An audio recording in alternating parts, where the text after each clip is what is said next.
Bonsoir à tous, bonsoir à toutes. Bienvenue dans notre émission Feel Good. Ça se passe sur la chaîne Fusion. Et aujourd'hui, nous avons le plaisir d'accueillir un invité qu'on ne présente même plus sur les plateaux. Donc, je veux parler de monsieur Julien Jacques. Julien, bonsoir. Bonsoir Céline, merci de me recevoir sur le plateau de Fusion. C'est vraiment une excellente journée, un bon moment que je passe avec vous, et particulièrement sur le sujet dont je vais parler, qui est la santé mentale. Et c'est un sujet que j'aime beaucoup échanger dessus. Merci Julien, merci d'avoir accepté notre invitation. Donc effectivement, nous parlerons aujourd'hui de la santé mentale qui est un sujet, on va dire, omniprésent d'actualité, un sujet préoccupant. Donc nous allons voir tout ça avec vous tout à l'heure. Mais pour l'instant, est-ce que vous pouvez nous présenter un tout petit peu votre personnalité, votre fonction? Qui est Julien Jacques? Alors, moi j'ai un parcours particulier, hein. Je suis un technicien pur et dur. J'ai commencé en maintenance industrielle. Pourquoi la maintenance? Parce qu'on vit sur une île, il faut être autonome, hein. On a beaucoup de machines, les sources de réparation des fois peuvent être très loin. Donc j'ai commencé par la maintenance industrielle pour arriver à un diplôme d'ingénieur en maintenance aéronautique. Et très rapidement, je me suis rendu compte que les machines ne parlaient pas. Donc les machines ne parlent pas, c'est compliqué. Et en fait, j'ai deux autres diplômes d'ingénieur, un diplôme d'ingénieur en hygiène et sécurité diplômé par l'État, et puis un dernier diplôme en ingénieur conseil régional. C'est un titre qui est donné par une institution connue de tous, qui est la sécurité sociale. Donc, je suis un ingénieur titré de la sécurité sociale. Et donc, j'œuvre essentiellement dans un département au sein de la sécurité sociale qui a pour vocation de prévenir la santé physique, mentale, mais la santé physique, mentale au travail, hein, de tout un chacun, mais d'apporter le maximum de conseils sur ce sujet, de gérer une partie des risques professionnels et puis surtout de promouvoir et de prévenir la santé publique dans toute sa généralité. D'accord, merci. Donc nous allons directement, on va dire, droit au but. Nous parlerons effectivement de la santé mentale cet après-midi. Santé mentale qui touche, on va dire, toute la population, donc les jeunes, les adultes et les seniors. Donc, mais pour commencer, je vous propose que nous fassions un point sur le cadre. Dans quel cadre légal s'inscrit la santé mentale et quelle définition qu'on pourrait lui attribuer? Alors, bon, c'est vrai qu'il y a beaucoup de définitions de la santé mentale. Bon, je vais retenir essentiellement celle de l'OMS. Pourquoi? Parce que c'est elle qui est dans une approche positive. Elle parle de bien-être. Et quand on parle de santé mentale au niveau de l'OMS, on parle de la capacité de quelqu'un à pouvoir faire face, à déjà développer tout son potentiel psychologique pour faire face, ce qui dit psychologique, dit physique aussi, pour faire face aux difficultés de la vie, un divorce, une séparation ou autre chose. Mais c'est aussi la capacité de cette personne à contribuer à la société d'une façon générale. Être en capacité d'être dans un milieu associatif, d'être dans un collectif, ou être dans un milieu familial. C'est aussi, et ce sera le dernier point, la capacité de cette personne à produire. Être productif, donc apporter de la valeur, que ce soit de la valeur au sein du travail, mais au sein de sa vie privée aussi, être en capacité de bricoler, voilà. Donc c'est un petit peu la définition de l'OMS, de l'Organisation mondiale de la santé. Quand je parle d'OMS, c'est Organisation mondiale de la santé. Alors moi, j'ai une approche qui est plus orientée sur selon une définition que j'ai essayé de retrouver un peu partout, une approche du bonheur, où en fait, la santé mentale aussi, c'est sa capacité à gérer ses émotions et à avoir des émotions les plus positives, hein, d'une façon générale, gérer ses relations avec les autres, ses enfants, ses voisins, ses parents et autres, hein, ses collègues de travail, à pouvoir être en capacité aussi de décider pour soi et de décider pour les autres. Donc ceux pour qui on a l'autorité. Ça peut être un parent qui est en situation d'incapacité de réfléchir, ou encore pour ses enfants. C'est aussi la possibilité, hein, d'être en interaction positive avec les autres. On parle d'intelligence émotionnelle. Donc c'est un mot que j'aime bien. Cette notion d'intelligence émotionnelle, quand on est en interaction avec quelqu'un, c'est toujours important d'être sur les mêmes émotions, les mêmes zones en termes de discussion et d'interaction. Et puis, l'épanouissement d'une façon générale, être épanoui dans sa vie professionnelle et sa vie privée, pour moi, être en bonne santé mentale, c'est tout ça. Et puis, c'est aussi pouvoir être en interaction avec toutes les nouvelles formes de technologie. Aujourd'hui, on parle de l'intelligence artificielle et autres, c'est important.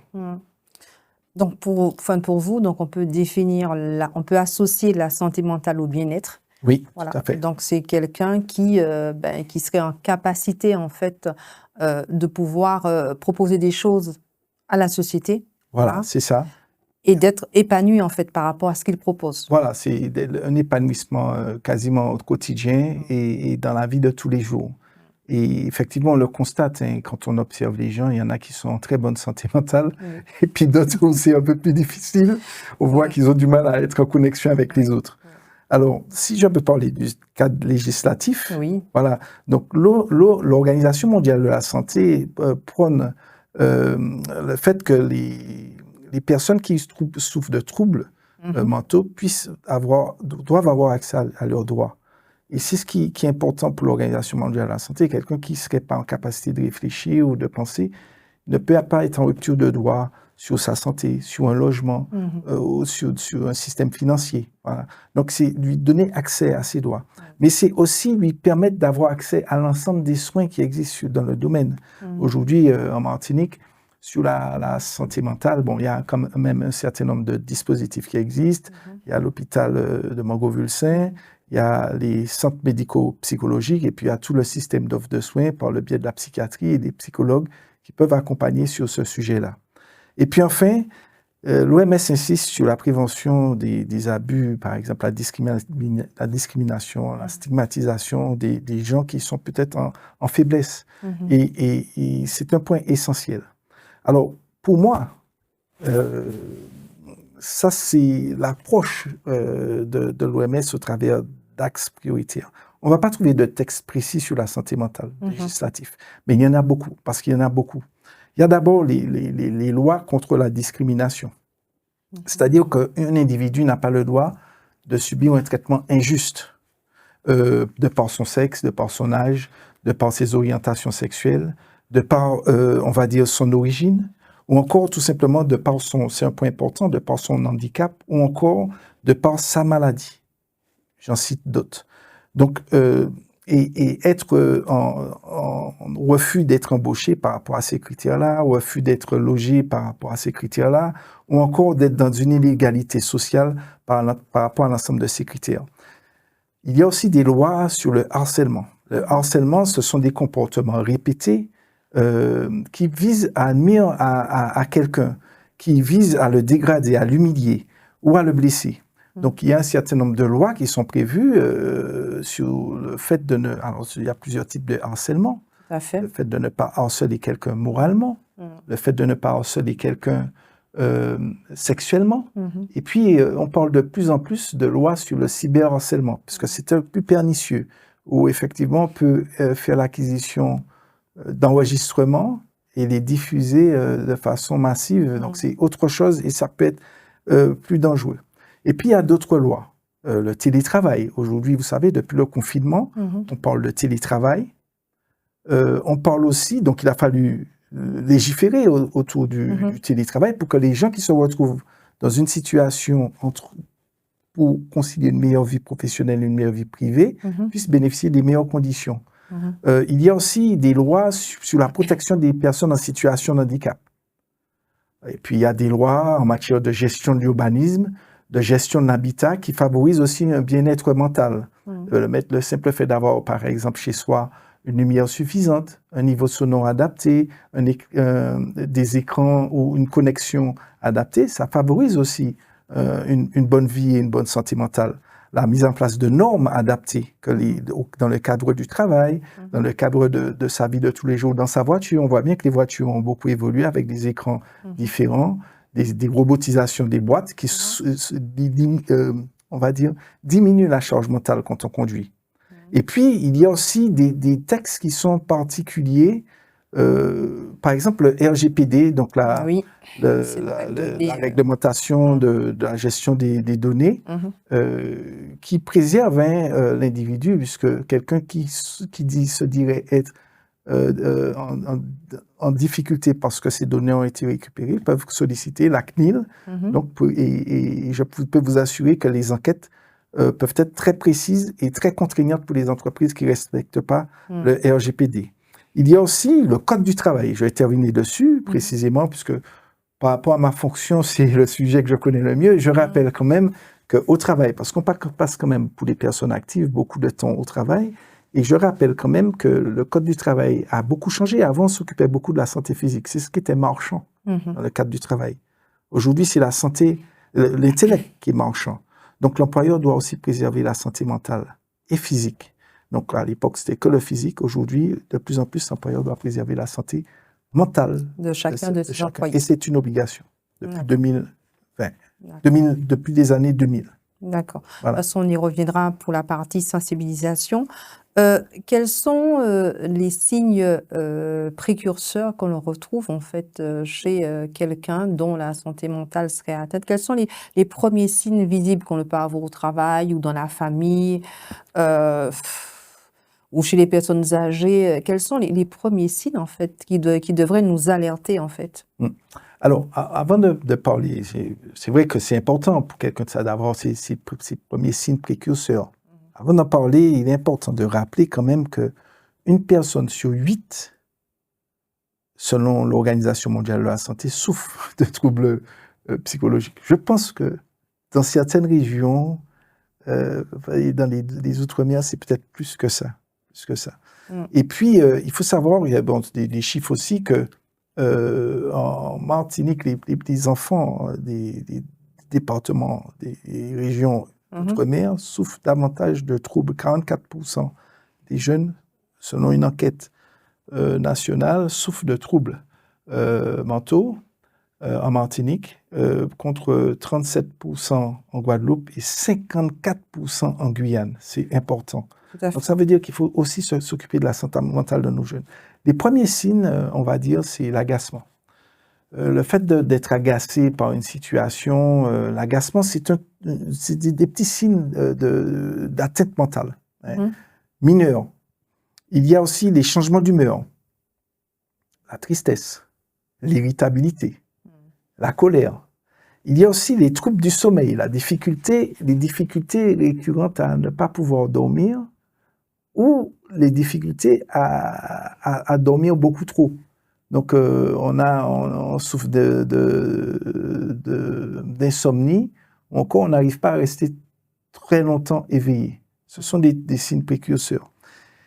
Alors, il y a aussi d'autres éléments comme la perte d'intérêt, c'est-à-dire qu'on n'a plus aucun intérêt à être actif, on a envie de rester chez soi, de ne plus aller au travail, un désintérêt pour les activités que l'on a quand on arrive au travail. On n'est plus motivé, perte de motivation dans son couple, perte de motivation auprès de ses enfants, etc. L'isolement social, quand on se retrouve cloisonné, on ne veut plus sortir, on ne veut plus être en interaction avec les autres, on ne veut plus aller s'amuser, on ne veut plus être avec du monde. Il y a aussi le fait de cultiver, on appelle ça de la rumination, donc le fait de cultiver, d'enrichir autour de la pensée négative. Quelqu'un qui, à longueur de journée, pense négativement, ça peut être compliqué. Tout à fait. Vous imaginez, chaque 5 minutes, vous n'avez que du noir, vous n'avez pas de lumière. Il faut un peu de lumière dans cette vie. Il faut de la joie. Et c'est ça. Les conduites addictives, dans les conduites addictives, on retrouve l'addiction à l'écran, c'est le premier. On souffre tous de ça, l'addiction à l'écran, l'addiction au café. Quand on commence à entrer dans le café, c'est des signes. Et puis après, il y a pire. La personne qui fait du sport et puis qui ne peut plus se dessaisir de son sport. C'est toute forme d'addiction. Ah oui, la personne qui est dans un cercle particulier, qui ne peut plus s'en dessaisir, addiction à l'alcool, etc., et aux produits un peu plus illicites. La violence.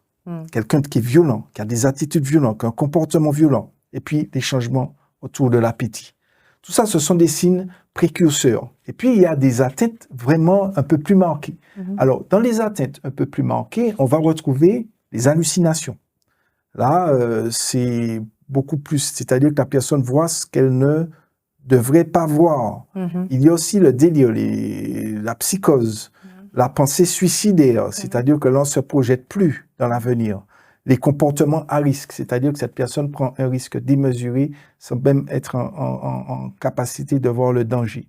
Alors, il y a le DSM-5, vous tapez DSM-5 sur Internet, qui précise toutes les pathologies mentales. Donc, on retrouve par exemple la bipolarité, l'anxiété, la schizophrénie, et puis le stress post-traumatique.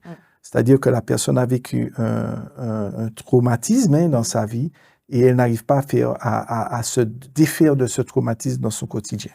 Ouais. Est-ce qu'on peut avoir une idée de la tranche d'âge de la population qui est impactée par ces pathologies? Est-ce que c'est plus chez les jeunes? Parce que tout à l'heure, vous avez annoncé un chiffre qui est quand même inquiétant pour nos jeunes. Est-ce que c'est plus du côté des jeunes, on retrouve toutes ces pathologies, ou est-ce que c'est de façon transversale? C'est aussi bien les jeunes que les adultes ou les personnes âgées. Par exemple, la schizophrénie, est-ce qu'on a une tendance à la trouver un peu plus chez les jeunes aujourd'hui ou chez des adultes? Comment est-ce qu'on peut avoir ces éléments de précision par rapport aux pathologies? Il n'y a pas vraiment de... On sait que les jeunes souffrent. Les jeunes, d'une façon générale, souffrent de problèmes liés à leur atteinte psychologique compte tenu de certains facteurs, les facteurs sociaux, les facteurs environnementaux et des facteurs propres à certaines attitudes et comportements de tous les jours. Par contre, ce dont on est... donc, bien sûr, les jeunes souffrent par rapport à aussi la pression scolaire, les attentes scolaires qui sont fortes. Et puis, des fois, le parcours de vie aussi. Les parents, etc., les séparations, les divorces peuvent porter atteinte aux jeunes. C'est de plus en plus fréquent. Maintenant, on ne va pas dire que les jeunes souffrent plus que les personnes qui sont actifs. Parce que l'actif, aujourd'hui, peut être avoir du travail, il y a quand même une forte instabilité dans le cadre du travail, et perdre son travail. Donc, tout ça avec des engagements forts, des prêts, des contraintes financières, un certain nombre de choses dont on a la charge, fait que les personnes aussi d'une certaine tranche de notre âge peuvent être particulièrement atteints. Ce que certaines études montrent, c'est que ce sont le plus souvent les hommes qui sont atteints de pensées suicidaires. Pourquoi? Parce que l'homme, on est dans une société où c'est l'homme qui travaille un peu plus que... Donc, il a fallu... Aussi, il y a eu des lois sur la parité, j'en ai même pas parlé, qui contribuent aussi à une meilleure répartition des éléments. Mais l'homme, c'est lui qui a souvent porté la charge et donc a tendance aussi à vouloir faire plus et peut porter atteinte à sa vie quand ça ne fonctionne pas. Maintenant, les femmes sont beaucoup plus victimes d'atteinte à leur santé mentale. Pourquoi? Parce que la femme est souvent victime de violences. Violence au travail, harcèlement, violence aussi dans la vie de tous les jours, cyberharcèlement à l'école, etc. Donc, il y a le type, la femme peut être beaucoup plus exposée, et puis les seniors. On peut mettre de côté les seniors. Quand on commence à perdre en termes d'autonomie, en termes d'efficience mentale, etc., le senior peut être peut-être en difficulté. Et ce n'est pas propre aux seniors, parce que nous avons tous eu des parents, et des parents qui ont eu des parents, et des parents encore qui ont eu des parents. La difficulté, c'est que dans la société dans laquelle on vit tous les jours, on a peut-être moins de soutien de ceux qui... Les seniors ont peut-être moins de soutien de ceux qui sont en pleine forme. Quand on regarde bien... un enfant s'occupe beaucoup moins de sa grand-mère et de son grand-père parce qu'il est tout le temps pris dans son téléphone portable. Voilà. Donc, en fait, c'est toutes les classes, les tranches d'âge. Alors, il y a des facteurs, je peux en parler un peu plus, qui peuvent toucher tout ça. Oui. Est-ce qu'on peut avoir une petite idée, ne serait-ce qu'un... Alors, les facteurs, on retrouve essentiellement des facteurs sociaux. Les facteurs sociaux, donc, par exemple, j'en ai commencé à parler, la pression scolaire, les résultats, la course aux résultats, la compétition, que l'on retrouve aussi dans le cadre du travail, que l'on retrouve aussi dans le cadre de la vie de tous les jours. On est toujours en compétition, dans une compétition qui finit pas. Et cette notion de compétition, quand on n'est pas le premier, on est le deuxième. Et si on n'est pas le deuxième, on peut être jusqu'au dernier. Et le dernier, il souffre d'être le dernier, parce qu'on n'a pas pris en compte le fait qu'il soit dernier. Et il y a aussi cette notion très forte aux Antilles, la précarité, le manque de finances, le manque d'argent. Vous savez, quand on a de l'argent, on est heureux. des fois, quand on n'abuse pas. Mais c'est important d'avoir de quoi se nourrir correctement. Absolument. La nourriture participe à la santé mentale. De quoi se vêtir comme l'autre, ne pas être stigmatisé par rapport à ça, quelle que soit la tranche d'âge. Il y a aussi les relations avec les autres. Par exemple, à l'école, les enfants, comment ils interagissent avec les autres? Est-ce que les parents apprennent aux enfants à être en relation sociale? Est-ce que, avec cette population martiniquaise qui vieillit, est-ce que le fait qu'on ne retrouve pas trop souvent des personnes âgées en isolement? Moi, j'en entends parler, des personnes qui sont seules toute la journée. C'est un impact direct sur leur santé mentale. Peut-être que aussi, les générations comme nous ont tendance aussi à être un peu plus égoïstes depuis le Covid, donc à s'occuper moins des aînés et à les laisser à l'abandon. Il y a aussi des problèmes familiaux. Ça, une personne âgée doit gérer ses problèmes de santé, mais doit aussi gérer la famille, la succession, les divorces, les séparations qui sont de plus en plus fréquents, les enfants qui sont laissés à l'abandon. Donc les personnes âgées souffrent de ça. Il y a aussi les enfants qui souffrent, j'en ai parlé tout à l'heure, des problèmes familiaux de leurs parents qui sont de plus en plus fréquents et courants. Et puis, comme je disais, tous les nouveaux facteurs psychologiques, le fait qu'on est dans une société qui pousse à la consommation, à un regard orienté vers une logique qui est complètement je fais acquisition de certaines choses dont j'en ai pas du tout le besoin. Et puis il y a aussi toujours dans ces facteurs psychologiques le fait qu'on est dans une société qui pousse à des conduites à l'addiction. On parle de cigarette, la cigarette est dangereuse, il ne faut pas y toucher, on met des messages forts, mais on la vend de façon très massive, l'alcool, un certain nombre de choses. Donc on est dans une société qui pousse à l'addiction. Et puis il y a les facteurs au travail. Alors là, c'est important. Les facteurs auxquels nous sommes exposés dans le travail. Alors, avant d'arriver aux facteurs du travail, si j'ai un petit peu de temps, il y a d'abord les facteurs environnementaux. Dans les facteurs environnementaux, c'est le fait que les jeunes n'ont peut-être pas de lieu de rencontre. Ils sont cloisonnés. Il n'y a pas d'espace, de site propre où ils peuvent s'épanouir, faire du sport. Il n'y a pas non plus dans le transport. Quand on le voit dans les grandes régions, Paris, etc., on se déplace facilement. Ici, c'est compliqué. Je ne veux pas entrer dans les détails parce que je ne veux pas non plus nous stigmatiser, mais on n'est pas bon. Il y a une difficulté. Il y a une difficulté, on n'est pas bon. Il y a le fait aussi que dans l'environnement aussi, la personne âgée qui est en situation de handicap ne peut pas se déplacer facilement. Elle ne peut pas accéder à un bus, elle ne peut pas accéder à un moyen de transport adapté. Donc tout ça fait que les personnes sont en souffrance par rapport à l'ensemble de ces facteurs de société. Et puis il y a des facteurs propres au travail. Et là, c'est un peu plus scientifiquement poussé, puisque dans le cadre du travail, compte tenu de la loi qui fait obligation à l'employeur de gérer la santé mentale de ses salariés, il a fallu aider les employeurs sur ce sujet. Donc, il y a eu des collèges qui se sont réunis au niveau européen, qu'on appelle le collège GOLAC, qui a travaillé sur les facteurs d'exposition au travail. Il y a d'abord le travail qui déborde. Quand le travail a tendance à déborder, c'est-à-dire, je prends l'exemple simple pour imaginer la boîte mail, 2000, 3000, 4000 mails, à un moment donné, on se trouve en surcharge cognitive et on se dit, je n'ai pas la capacité physique et mentale d'y faire face. Mais c'est de la perception.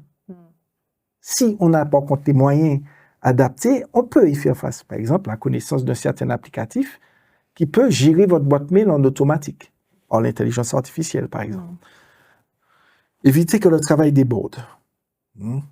Il y a aussi cette notion de travail instable. J'en ai parlé tout à l'heure, une instabilité permanente, des dirigeants qui changent tout le temps, un directoire, une hiérarchie qui n'est pas régulièrement la même.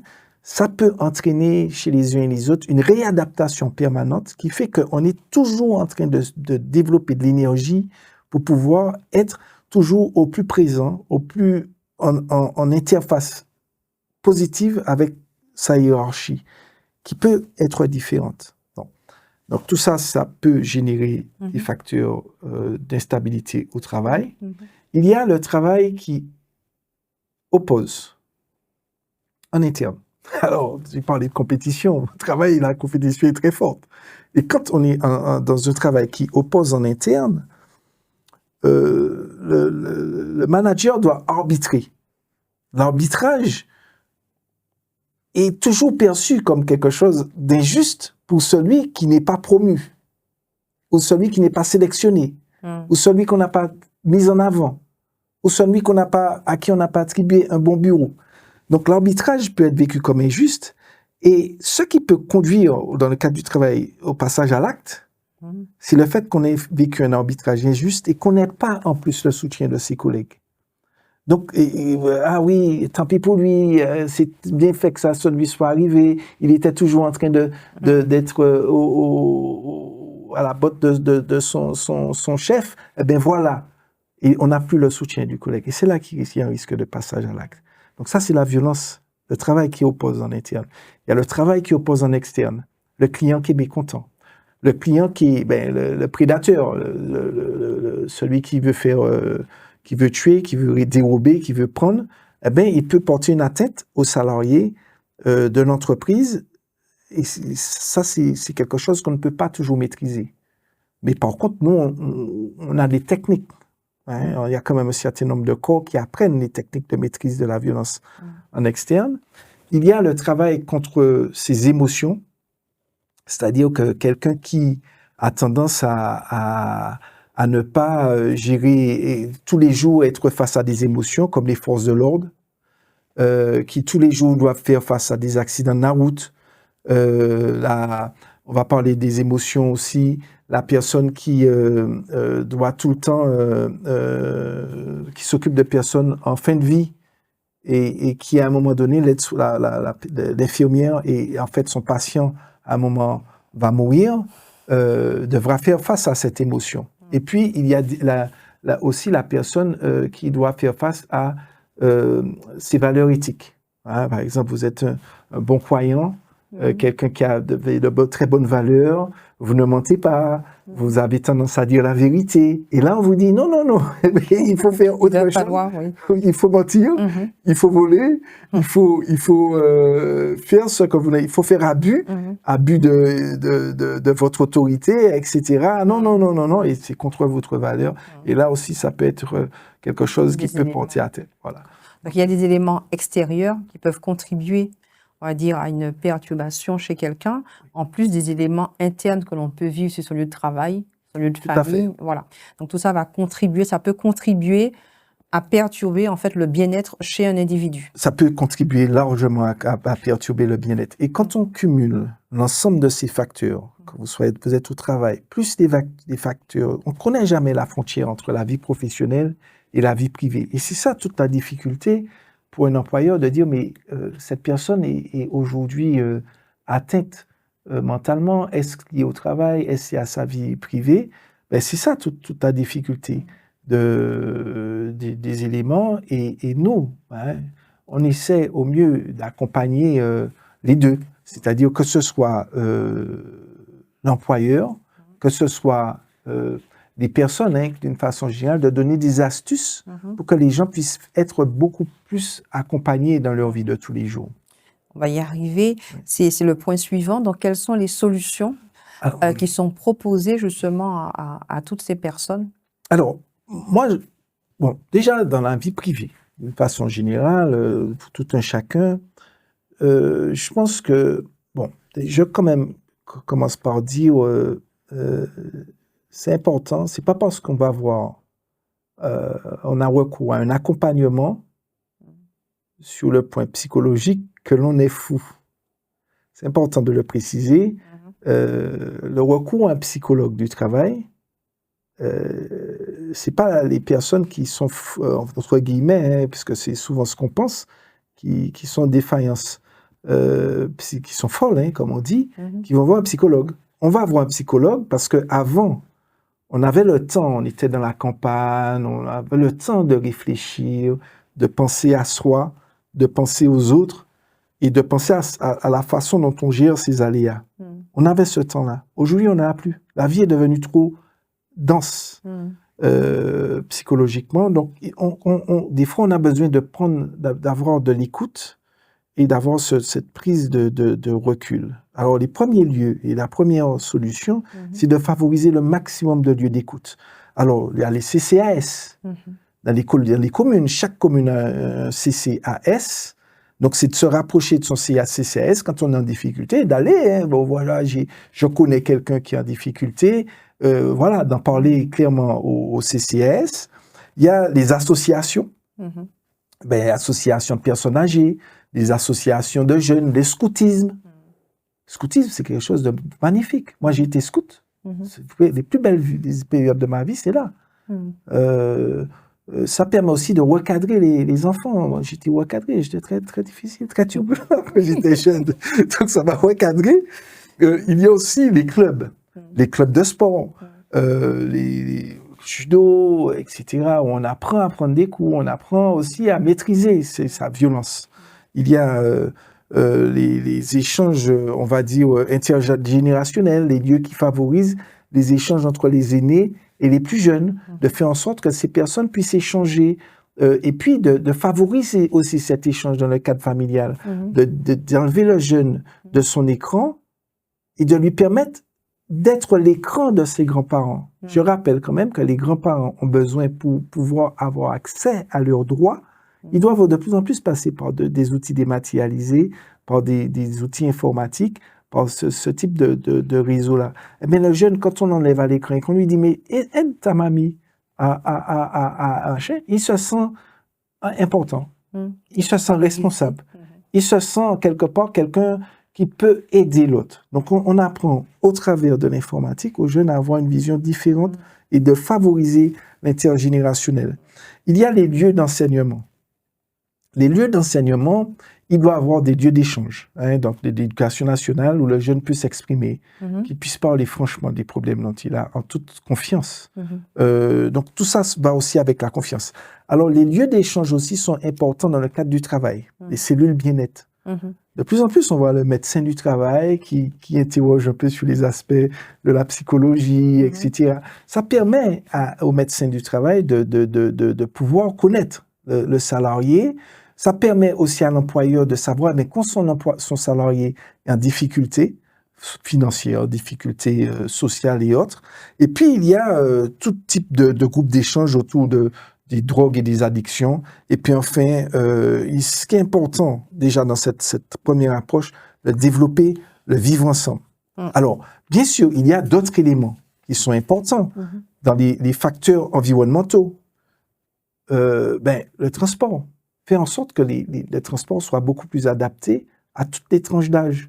Que les jeunes puissent avoir, plutôt que de solliciter maman, papa pour pouvoir se déplacer, mais qu'ils puissent se déplacer aisément, en toute confiance, en toute sécurité sur le réseau urbain. Il y a aussi toutes les nouvelles technologies qui nous envahissent de plus en plus. On le voit, les voitures électriques, les voitures hybrides, les voitures connectées, tout est connecté. L'intelligence artificielle, etc. Mais très souvent, on oublie que derrière tout ça, il est important de prévoir le maintien en état de fonctionnement, en bon état de fonctionnement, avec le même niveau de conformité de l'ensemble de ces éléments.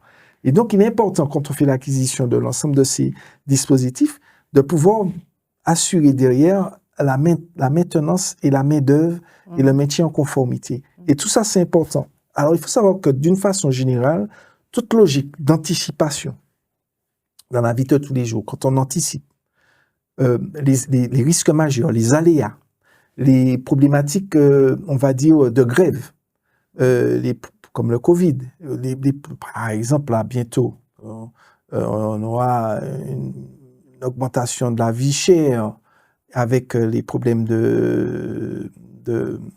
d'hydrocarbures. On aura aussi une augmentation du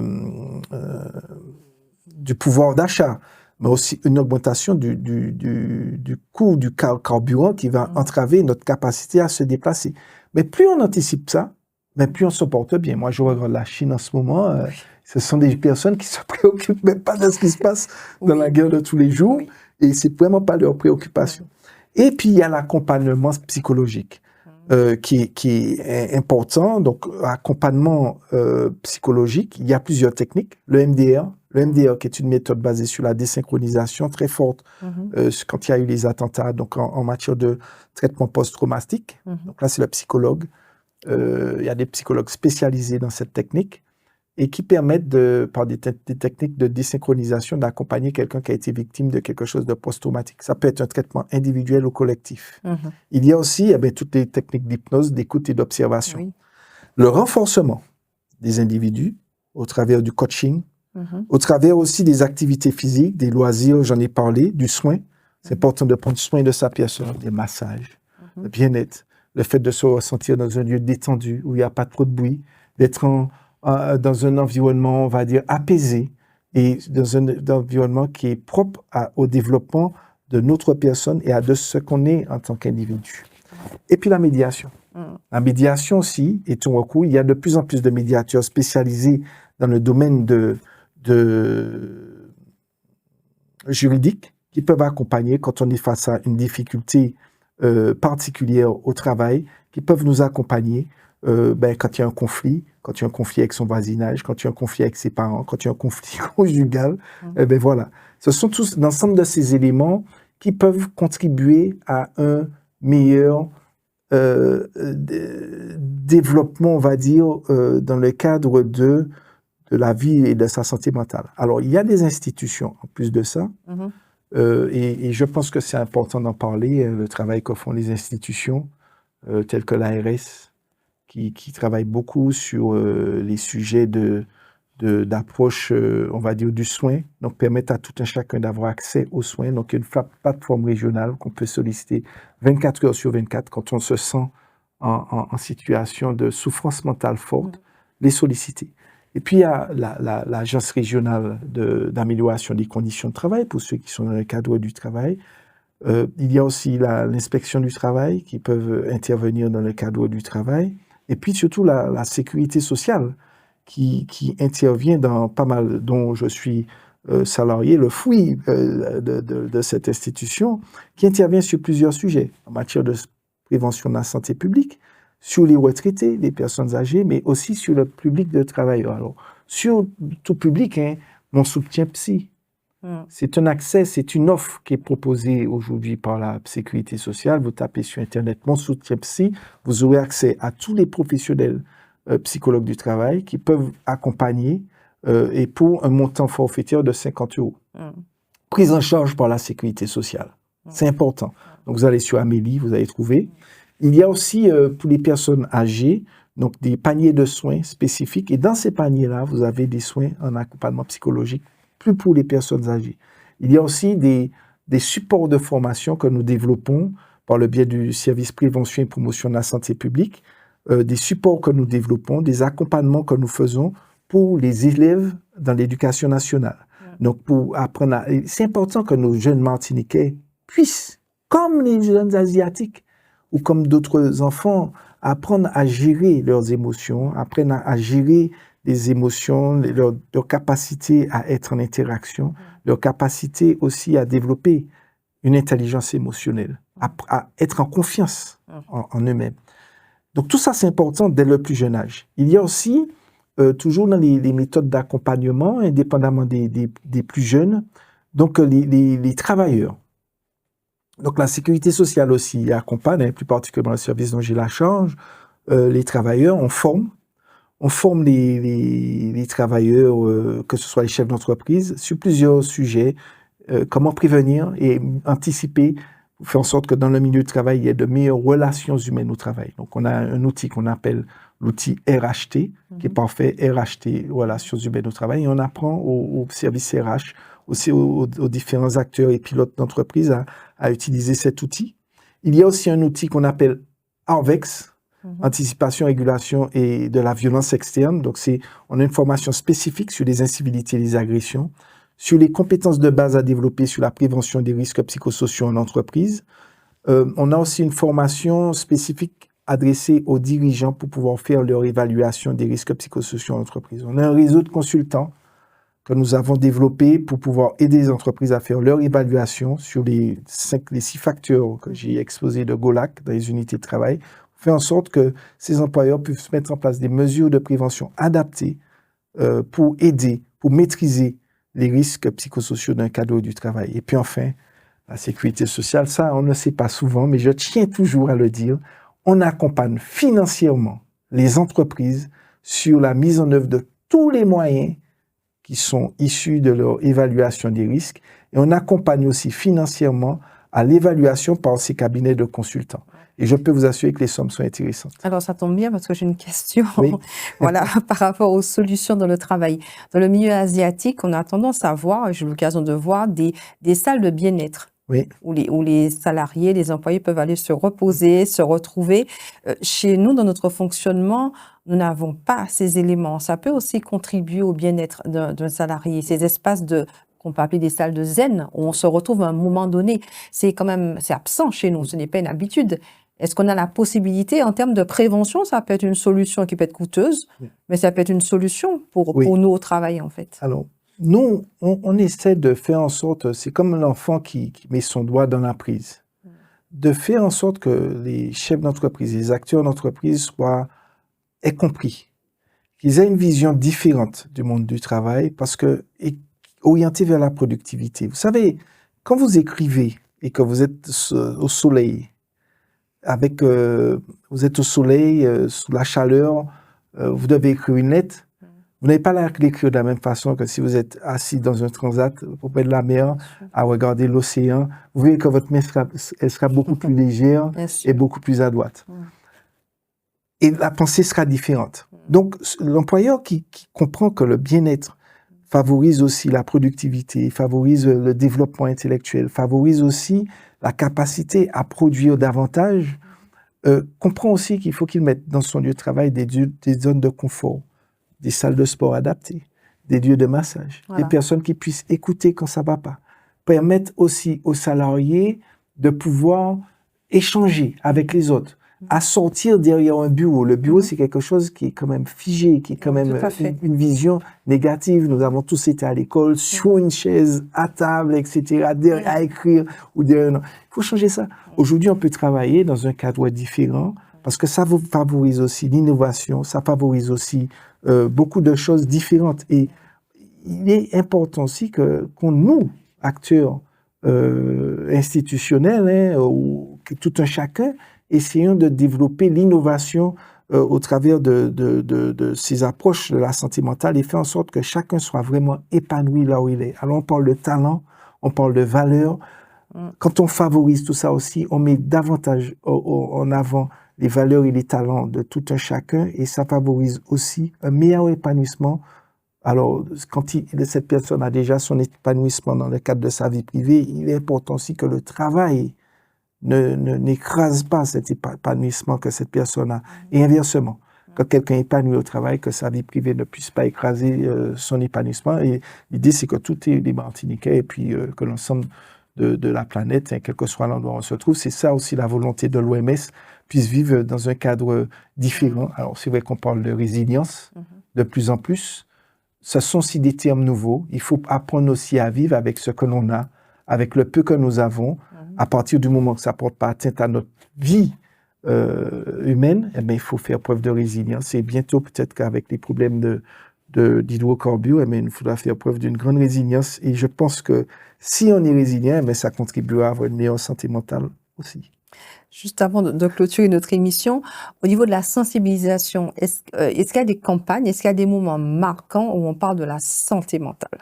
Alors, il y a la journée mondiale de la santé mentale. Alors, je ne sais plus c'est quand, je n'ai pas la date en tête. Effectivement, à ce moment-là, toutes les institutions, que ce soit ceux qui s'occupent du handicap, que les acteurs comme nous, les acteurs comme l'Agence nationale de l'amélioration des conditions de travail, les corps médicaux, parlent de la santé mentale. Donc, c'est vrai qu'à ce moment-là, tout l'ensemble de l'hexagone, de la nation, parle de cette notion de santé mentale.